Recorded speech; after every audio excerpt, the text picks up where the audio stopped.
You are still watching Ways. Now, May 24th is National Brothers Day. So call your brother and tell him you love him, even though he'll say you were weird afterwards.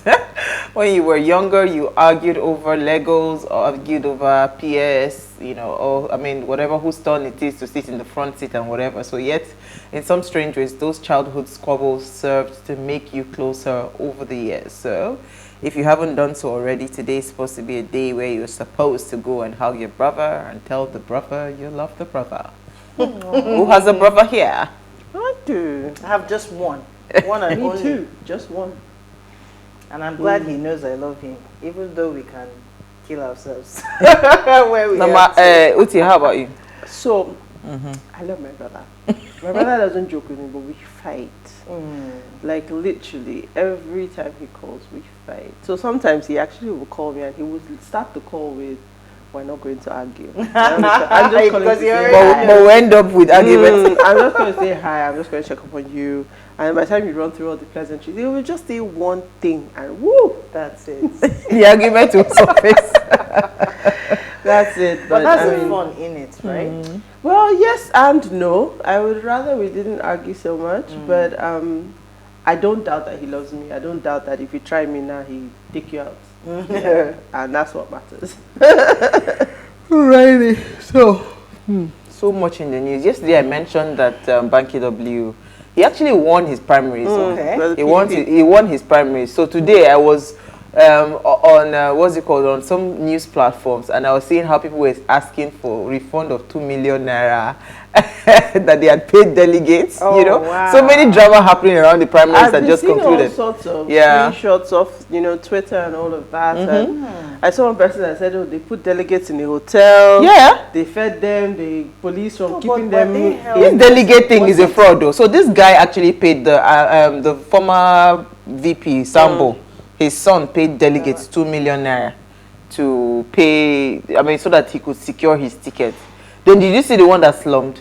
The video I shared. Oh, wow. There was a senator. I think he had paid, so he was so confident that he was going to win. When they announced that he didn't win, he just went down. It's a chopping money something.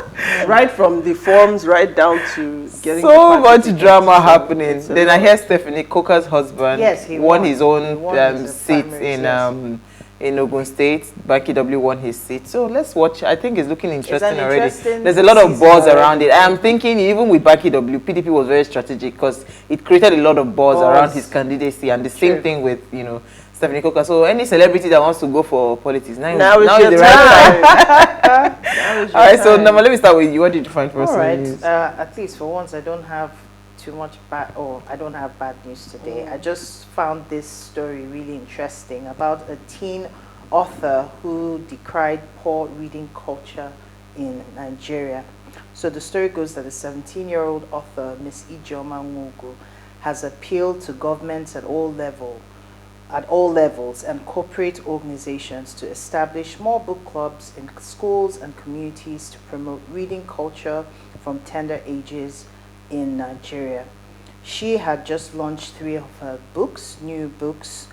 The first is Dear Diary, the second, A Twiddle in Kismet, and Note from My Heart. She said that the establishment of more book clubs had become necessary as many children were not developing an interest in reading. And when she wrote for her first book, she wrote it when she was 5, and it was as a result of an urgent need to create an enabling environment to revive and promote reading culture. So I find it really interesting that it's even a young person in today's world that is asking the government and probably corporate organizations to go, as in to follow this cause of culture of reading. Because really, as bad as our education sector is in Nigeria, if people can know that it's not just about going to school, it's about enlightenment, it's about knowing, it's about exposure. And a lot of people started having exposure through reading books. That was when they started having contact with the larger world and pictures and all of those things, and that increased their their curiosity to An know imaginative more, right? capacity. So coming from this young person, I'm also putting my voice behind that to say the government needs to do, because education is a very key aspect of our growth as a nation. And if these young ones do not have that opportunity, it will still affect the crop or the quality of Nigerians that we will have in tomorrow's So, I mean, we're world. seeing the effects today. I mean, beyond even from an education perspective, reading from an early age has so many benefits. So in terms of developing your vocabulary, attention, the ability to pay attention. So we see that, you know, with the screens and all of those things that we're dealing with in today's world, a lot of children end up with ADHD, attention deficit, also the ADD, attention deficit disorder, because of all the flickering lights and all of that. So books allow you to center yourself and channel yourself and focus on paying attention. It also builds imagination. So Uwa and I saw a movie a couple of weeks ago and we're like, man, when will our minds get there to be able to sit and imagine things like that? But it's actually the, you know, reading from a young age, you know, because when you read, you have to create the characters in your mind, you know. So sometimes when we started to watch these movies, you go, oh, is that what I saw in my mind? It's so different from what I was imagining. But all of those things have long-term effects for children. And I mean, we're seeing it today, but we really, really do need to I'm pay actually attention. very grateful because very early I introduced my children. I mean, everybody that knew me knew that I was a regular customer at Latana Ventures because we always go, you know, get books for the boys. And, you know, my son would literally sleep off while reading. And, you know, I know how it has impacted him as a person because his imagination is wild. You know, he's able to picture. And guess what? His ability. Yes, he picks, you know. So, I mean, he can just be watching. Quickly, I say now, wow, Father Lord, let them get to where we did not get to. But I can see the difference. It's really, really big. It makes a huge difference. So, for parents that can, you know, don't do all the gadgets and the whatever while they're still very young. I mean, instead, buy them books. I remember when my son did his, I think it was his 4th or 5th birthday, when he was in year 1. When he did 10 was his book. Year 1, even before they started banning party packs in school, what I used to do as I would just go to Latana Ventures, count the number of children in the class, and I'll get those small, really lovely storybooks. So I did that when he was in year 1. By the time I was coming back to pick him up, you know, on his birthday, that's David's birthday, all the children came, they were just hugging me. David's mommy, I love this story, I read this. So you can imagine, so it's not because, you know, these children will not really be interested. It is us as parents, thank you, that are not doing the right thing. We have to get to that point where these things don't matter. Yes, there will be time for the PlayStations and all of those things, but you see, that book and reading, you can't take it away. When you introduce that child early enough, you'll just be relaxing. You will not stress your head when it comes to even the academic performance of the children. Because how they do one thing, how they do others. Oti, your story. Okay, so my headline says NIBSS says e-payments hit a whopping 114.8 trillion naira between January and April 2022. This was a very interesting story for me. So it says the Nigerian Interbank, so NIBSS, which is the Nigerian Interbank Settlement System, has said that transactions worth a total of 114.8 trillion naira were performed electronically in Nigeria in the first 4 months of this year. This is, a 44% increase compared to the same period last year. So whilst we're all saying, you know, things are getting harder, the economy seems to be slowing down, but for me, this is a testament to how far we've come in the cashless. It's not only that I'm thinking. I'm just thinking that why can't we go and start our own? Because you know what I'm seeing all these e-payment platforms springing up left, right, and center. I'm wondering, who are the people using it? 114 trillion? No, there's a lot. So if you think about it, I mean, the POS guys that you're seeing now, they're all over the place. You know, this is financial inclusion. You can go there, you can transfer to them, and then they give you cash. So, you know, when I first saw this story in my mind, I said to myself, if we're doing 114 trillion in e-transactions, and this is just transfers. It says NIP, right? Which is the internet transfer. Can you imagine what we're still doing in cash? Because I mean, cash is king, still really. King, yeah. You know, so to think that we are recording 1.4, so the amount is 114 trillion, but the count is 1.4 billion transactions in huge. 4 months. Wow, that is huge. So like we said, when you hear these numbers, for me, because I was reading something the other day that said that we hope that the fintech bubble doesn't burst, because it just seems like every day there's somebody doing a new payment, and I'm like that. I ask, I mean, like, how many platforms do I really need to pay one bill? How many platforms do I need to buy airtime? But when you see these volumes, you realize that there's enough of a market out there market, absolutely, to go around. So, absolutely. Yeah, great to see that cashless is fantastic. Is moving. So my story, this way. I saw the prayers. Jesus, come and help us. Jesus, come and help us. EFCC have finally arrested Rochas Okorocha. I don't know who has been following that story. Earlier this afternoon, they had stormed his residence in Abuja. I think in what's that area now, Maitama in Abuja, and they were there. According to the reports that we saw, his video that he did a video also online, you know. So he was, you know, he was saying that they had asked, all his lawyers had asked EFCC for a warrant for his arrest.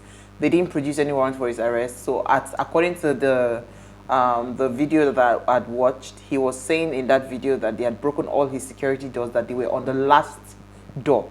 So if you had watched that video extensively, there was a point where they now had to come through the roof of they broke, you know. I don't know if they can just quickly play a short clip of that video. Were they doing that to try to reach him? Was it that he was resisting? Because I have no idea, but if they can quickly play that video, I think we have it. I find it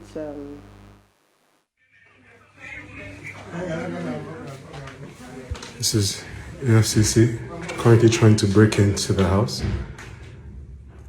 They have no warrant.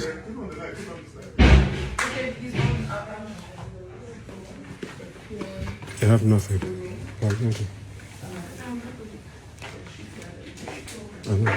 Something. Is it right?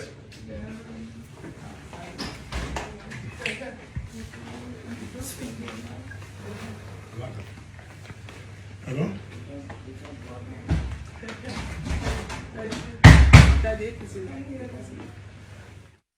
So that's the video. So I mean, if you can go and watch the video there. But now, according to the reports that I just got just before we came on air, the arrest was finally made around 6:30 p.m. They finally got into his house and they've arrested him. They whisked him away through Hillock's vehicle. They said some protesters had come in front of his house to protest. They dispersed them with tear gas. So we do not understand. So the question I'm asking is, first of all, why would EFCC go through that hassle? I mean, why would you break down? See, this is the problem that I'm talking about. You see, we're complaining about jungle justice in Nigeria. The menial, yes, or and the way, yes, upholding laws. You see them breaking the laws. Under no circumstance should you break down, you know, somebody's house to the point that, okay, the door wasn't breaking, people had to break through the roof.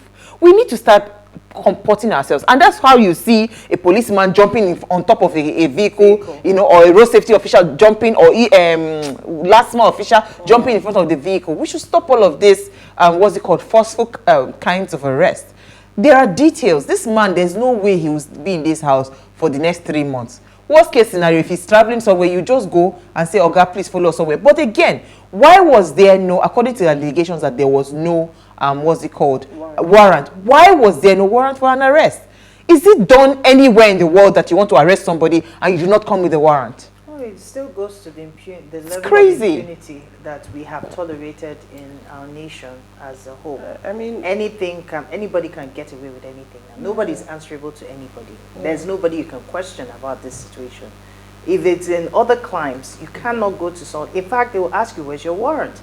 Where's even that warrant for you to even search, let alone take someone away to an unknown location?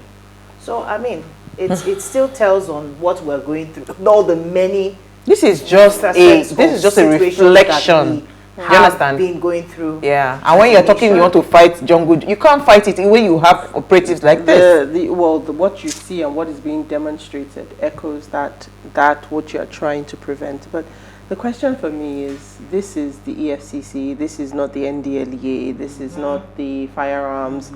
So he didn't look like he was resisting in that video. I haven't seen enough to say, but when you're talking about breaking doors, and they came in full force, and I'm like, it's And this is financial economic crimes. and financial crimes. Like, really? On that note, let's take a break, because today I wanted to discuss something chill, not get energy.